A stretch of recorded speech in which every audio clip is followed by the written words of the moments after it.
What's going on, my Cardano friends? It's your friend Jack here, and in today's video we're going to be going over Cardano ADA at $1. Again, obviously, why is it obvious? Why are you living under a rock? And why are you just coming back now to Cardano YouTube when the price goes up? All of that we're going to discover and discuss in today's short video, so let's get right into it. First things first though, if you have Cardano and you're not staking it, you really should be, and you can do so with the Jack stake pool to earn passive ADA on your ADA. Now, yes, Cardano is at $3 or $1, down from $3. This is still really interesting, and a lot of people are surprised genuinely that Cardano has pulled off such a big movement in price over the past week compared to the rest of crypto. To be honest, I don't know why this happens. I don't know how it happens economically. I don't know the ins and outs. What I do know is there's a lot going on in Cardano. We're going to talk about those things today. It's a brief summary of everything I've covered, probably my last 10 videos. If you have not watched them, if you have, this might still be helpful. But I want to go over briefly what's going on in the ecosystem that may be leading up to this. Now, I have made a video not too long ago talking about the Vasil hard fork. Hard fork events usually do drive up price and get people's attention because there's a lot of news and media hype about it.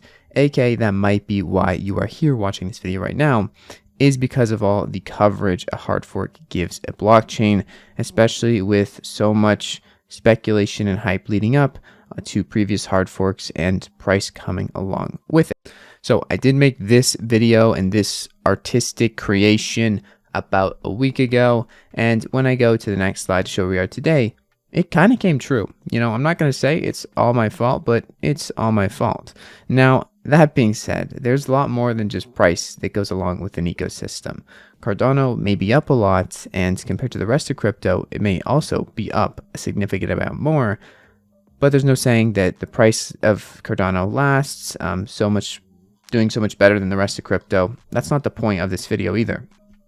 The point is, I've got your attention, and it's probably honestly because the price of Cardano went up. A lot of people don't watch content on Cardano when Cardano is at 70 cents or just not doing too well in the market.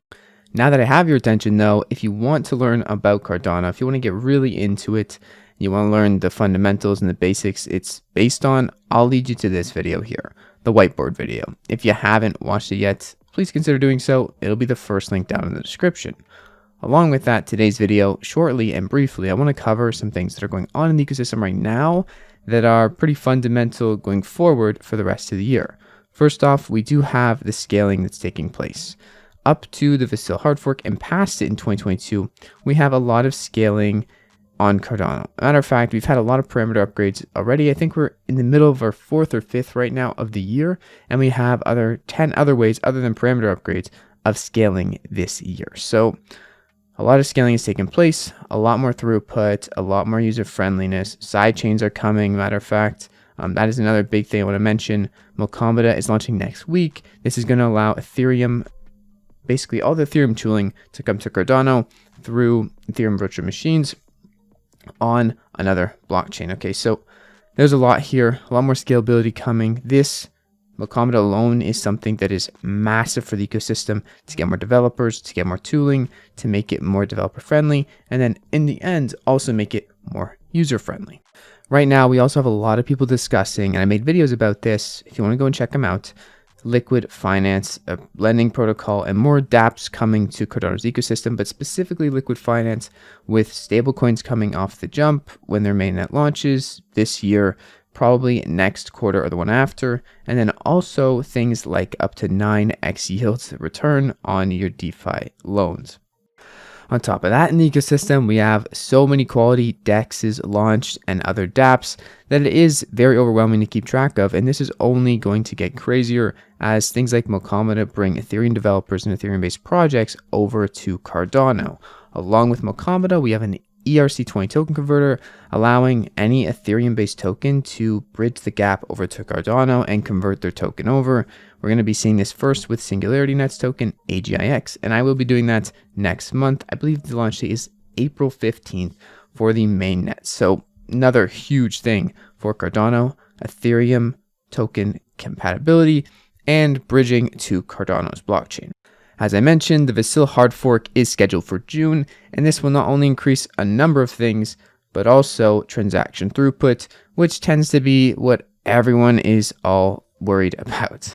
Along with all of this, right now we have about a $500 million USD valuation for total value locked, and this is when the price of Cardano is at $1.10.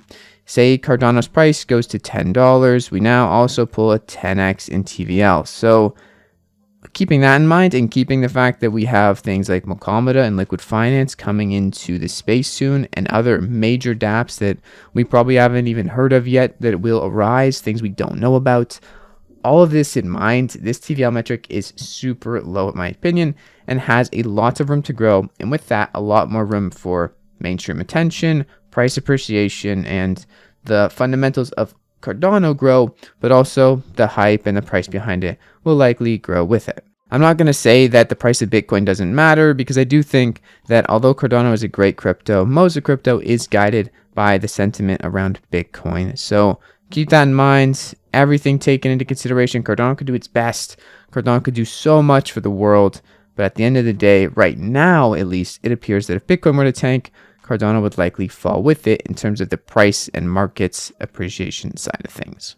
I don't think the development would stop, but I do think it would take a hit.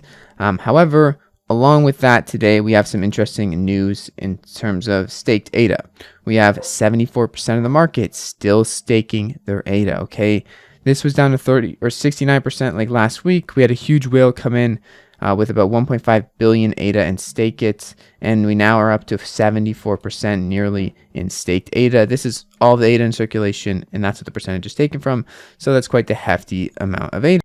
Although there are no lockups on staked ADA, overall having a higher percent of staked ADA is a good indication that, hey, the supply of ADA is going down as the amount of staked is going up, and the demand right now as price appreciates is also likely going up with more retail and mainstream attention. Today also marks the anniversary of the most popular collection on Cardano's NFTs and one of the first space buds, but also 4 million native assets have been minted on Cardano, including NFTs and FTs, and this is nothing to shake a stick about. Anyways, that's it for the video today. I kind of covered my last 10 videos in this video. If you want any more Cardano based videos and you're interested in what's going on in the Cardano ecosystem, please consider smashing the like button, staking with the Jack stake pool, and maybe even sticking around and subscribing to see more content every single day. Anyways, I'll see you guys in the next one. Hope you guys have a great freaking day. It's been your friend Jack. Peace out.